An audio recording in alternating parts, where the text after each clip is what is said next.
Hey guys, here to do Red Hoods and the Outlaws, Volume 1. I believe it's the Dark Trinity. I have a friend here, this is Andrew. What's going on? He actually never read the book. I'm going to be basically explaining the book as a full review, and he's going to be generally just asking questions like anyone else would. So, basically, we're coming from the New 52 universe into what Red Hood is now. And we're seeing... Oh, by the way, we're doing a general impression, just what the story actually is, and then a full spoiler review. So there's a whole new story with Jason Todd, or is this just a... Oh, it's a brand new story. Brand new, so okay. we have like it's like continuing from what he left off in, so, and we have what is called the Dark Trinity. So we're assuming by just reading it that we're getting characters that are matching up with Batman, Superman, and Wonder Woman, the Trinity themselves. We're seeing a lot more with these characters. It's going to be their own way of doing stuff, and I mean, from what I read, I thought the story was absolutely phenomenal. I thought everything was good. I thought it was great. Some of it was really funny. We'll get into that later on. But the story itself was just really... I think this is one of the best Rebirth stories I've probably read. I thought this deserved like a 10 out of 10 rating. Really? Think it's one of the best compared to some of the other stuff that you read? One of the best. Really? One Okay. of the best. Has to be the best if it's not. So and it does like remarkable things with the story. It like shows you different points of Red Hood, infiltration, what he's going through, and everything he's been through, and showing you inside of his head a little bit more, and what he thinks about entire scenarios. We even get like a little bit of his own beginning, which we'll actually go into now. We're gonna go into spoilers, and just tell you about more about the book. So the book starts off with his backstory of him stripping the Batmobile down, and I thought that was really funny to say because, I mean, what kind of criminal would want to steal from the Batman?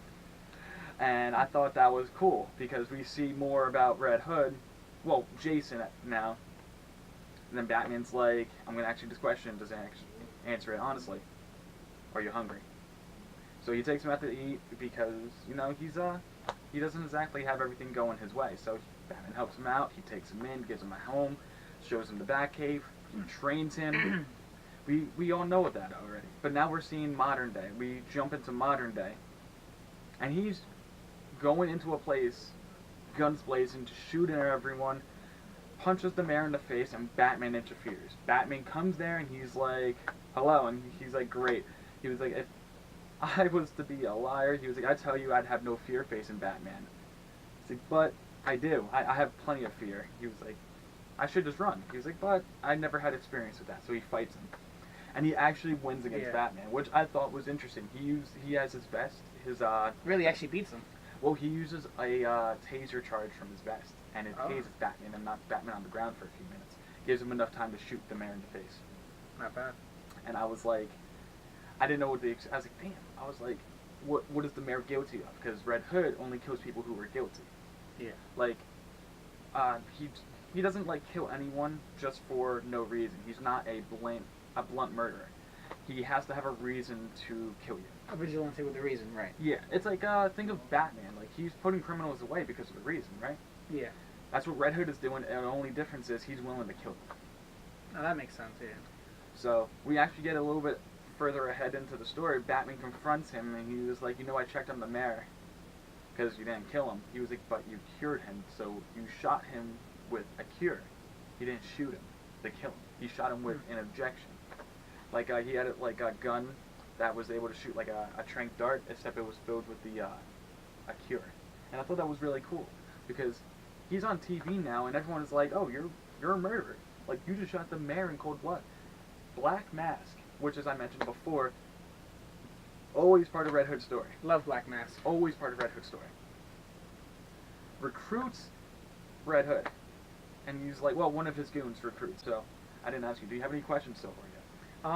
Who's the main? Would you say the main antagonist, and how does this like differ from like previous stories that you've read? Like, is this more darker? I think it's more. I think it's more unique. I wouldn't say so much as darker, because Batman is saying, "Hey, I'll let you do it by your rules." He was like, "But my city, my rules." He was like, "You can handle it your way." He was like, "But you have to go by my rules."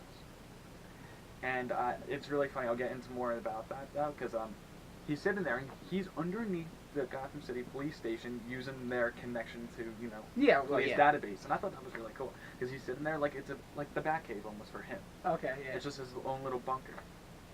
And the main antagonist for this story is Black Mask. Okay. Yeah, antagonist is evil, right? Yeah. Yeah. Okay. I messed that part up. Anyway. Shut up. Anyway, we're heading more into the story of him. You know what? He's like, maybe I should investigate Black Mask. So he actually pops up in front of the vehicle they're driving and starts shooting through the window. I was like, great investigation. Wow. Jumps through the window, and he grabs Black Mask, and he was like, one of your goons told me I would be good for a hire. He was like, what about it? And Black Mask was like, you're just as everything as I expected. And then Red Hood starts thinking, so he was expecting me? Like, okay. He was like, he's ahead of the game. Alright, cool. So we see more of him going through his own little story. And he actually, Black Mask is like, we gotta, like, see if you're up to the task. Because Black Mask, from what we're seeing, is trusting him, but not trusting him. Because Red Hood's trying to get information out of him without giving away his position. Yeah, so you gotta be very careful between the lines and all that, yeah. Yeah, and I thought that was really cool, because we're seeing more of him, and he's like, alright, I need you to go to the train and retrieve a weapon for me. He's like, a weapon? Alright. He's like, I'll do it. So he takes some of his men, and all he sees is something flying, but Red Hood, after training after Batman, realizes exactly what's going on, jumps out of the way, and he's like, great. He's like an Amazon. And he's aiming guns, and she was like, listen, you little one, I'll decide that you don't point those guns at me. I am Artemis. And I'm like, great. And he's sitting there thinking, he's like, well, am I screwed? And then we go into the next page, and she's sitting there, introduces herself as an Amazon. He's like, great. He's like, I'm not all up for fighting women. And she's like, well, don't worry, little one. I'm not only just a woman, but I'm an Amazon. And he's like, great, I knew it. And he goes up fighting against her, and after a little bit, which is a great moment, he calls her princess, and she didn't like that. No, they never do, no. She punched him so hard in the face, it shattered his mask on the complete side. Not smart. Goes flying, and he's about to hit a tree. She catches him with her knee, and then slams her on the ground. And as she's doing that, she's like, do not call me princess, during like every page that's going on. It's like, you see it going on. And I'm like, oh. I'm like, that's awesome. I'm like, I just watched my favorite character just get his ass handed to him, and I was like, fuck, what do I do? We see more about them, and she actually witnesses after he does the taser charge to her, knocking her out. Black Mask is like, great, you're just as everything as I expected, let's go retrieve the weapon. She's there for the bow of Ra, which is like a god's weapon. Oh, okay. So, and she's part of the Amazon, well, so yeah. They're all about the god's weapon. So she follows the Egyptian gods. So we're seeing more of her. She's knocked out. She wakes up and she's like, he didn't aim to kill me, which means either he's stupid or there's more to this. And she's like, to me, mistress. And I'm like, I'm sitting there, what does that mean? And then he's like, great, she was scary before just with her hands. She calls a giant axe to her hand, and just starts fighting. I was like, great. That's badass. Right? That's badass, though. I like that. Oh, it's like a Thor thing. She can call her weapon. Yeah. See, that's what I like. So we go further in. They start to team up a little bit, but Black Mask is not aware they're teaming up, at least to Red Hood, because they find the Superman clone, Bizarro, which is not called Bizarro yet. What do they call him? It's just a clone because it looks just like Superman. Oh, okay. It's when he drops a gas down there to knock him out. Artemis is inside a jail cell, and Red Hood wakes up in the bed, and he's disturbed because someone actually had to undress him. That means so. And he was like, great. He was like, I don't know what's more scary, is that I'm knocked out or someone literally undressed me and tucked me in. And I told you, this book's actually really fun. We see him, getting up there, talking to Black Mask, seeing what's going on, finding out. They actually released the Superman clone out of the water he was in. And he starts to turn gray, his powers are reversed, he's really I don't want to say dumb, but he can't really speak too well. Yeah. He's like, me am Superman. And that's how he speaks. He's like, Okay. he was like, you am red. You am woman. Okay, one of those. Yeah, that's how he speaks now. Is that how he is, or he's just not complete yet, or? It seems like he was made, and then he had a bad reaction to air. Oh. So that's because when he got released, it looked like he was like drowning on air. He was choking on the air, almost. And I think my favorite part of the book was when Red Hood actually goes in there and he's trying to talk to him, and Artemis says something, and he didn't like that. Grabs Red Hood from the back of the head and slams Jason right into the window.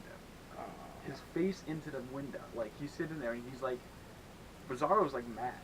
Yeah. He's like, me, not Superman. That's not good. Me is me. Me and me. It's crazy. And I thought I was like, oh shit. Like he's his own being. Yeah. Okay. Like, he's trying to be his own person. Yeah. And I thought that was really cool because Bizarro, now trying to be his own person, he doesn't want to be Superman. He wants to be his own person. And I thought that was really cool because we're seeing Bizarro trying to be his own person. I mean, I didn't read too much of Bizarro. I'm not a big Superman fan, but I thought this character was really interesting, seeing him not wanting to be Superman. So with me seeing that, I thought that was awesome. And then seeing Red Hood, which is one of my other favorite characters, seeing him not be Batman is also an amazing thing too. So, and Artemis. Artemis is a great character, but I don't know too much about her. I didn't read the second book yet. But, I mean, so far all these characters connecting, everything that's going on with them, I thought all of it was amazing. All of it, like, fit in. Yeah. They're actually known as the Dark Trinity. Now, basically, Red Hood's, like, investigating some more. Artemis breaks out of their cell.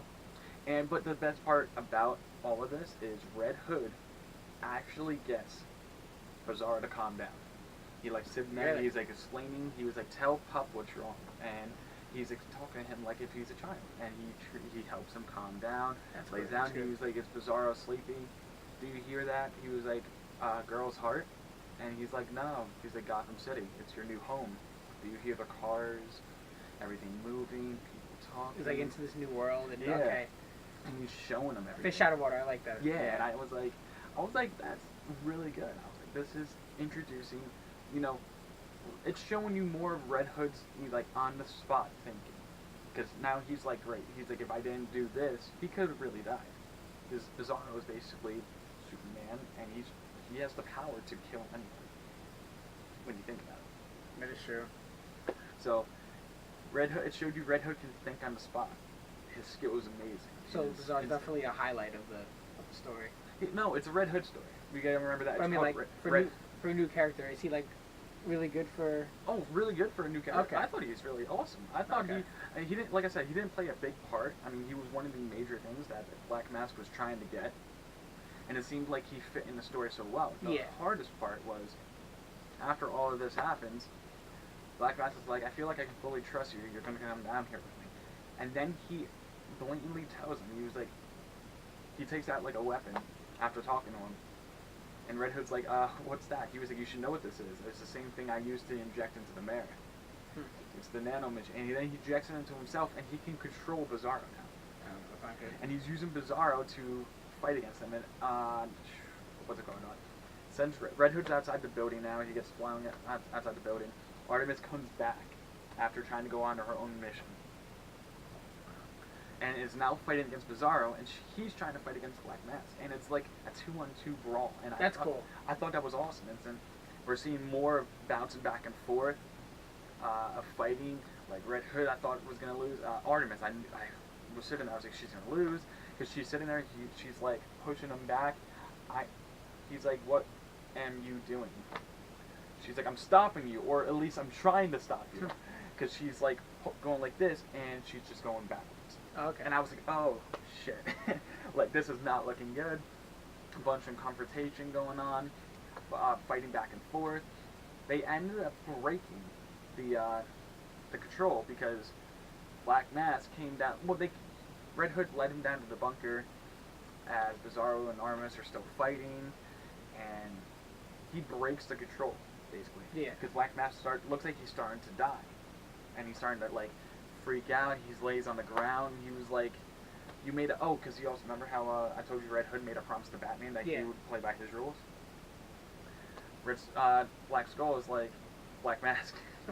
I was thinking of Red Skull when I said that. Anyway, Black Mask is like, because he also takes off his mask and he actually has like a black face, like it's like a black skull. It's really cool. Yeah. Okay.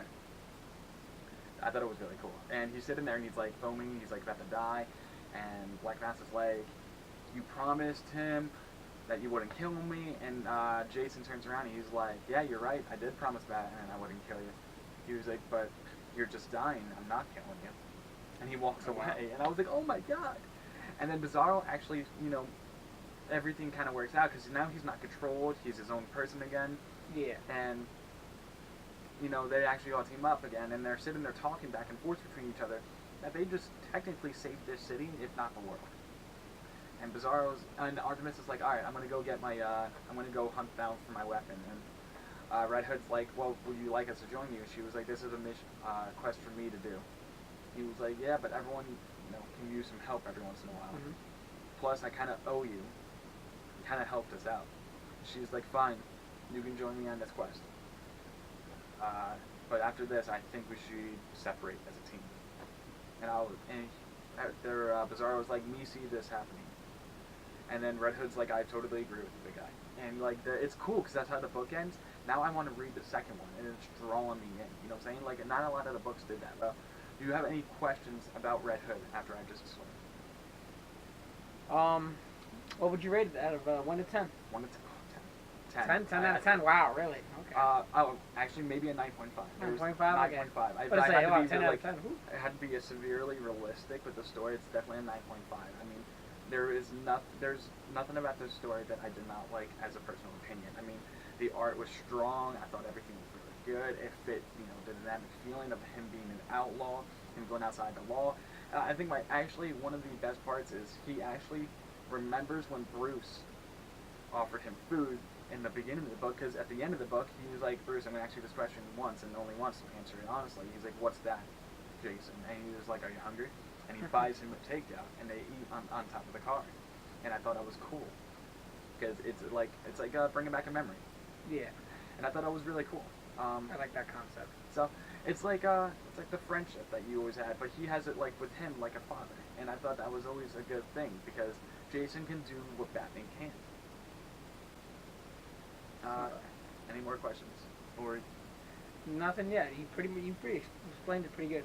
So I thought so. I don't know. I think people, if you guys haven't read this book, I definitely recommend picking it up. You watch the full review about this.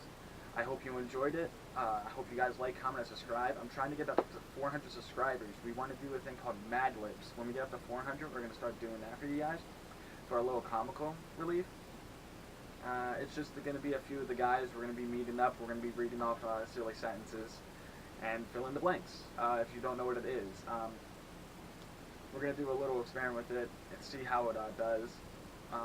Let us know what you think about that. If you have any ideas what we should read next, or if you like the idea that I get to read off a story and he gets to ask questions about that, we'll do more of that for you guys if you like that too. That's about it. So we'll see you guys next time. I think I'm going to be doing, I might do Batman Detective Comics for you guys. So look forward to that.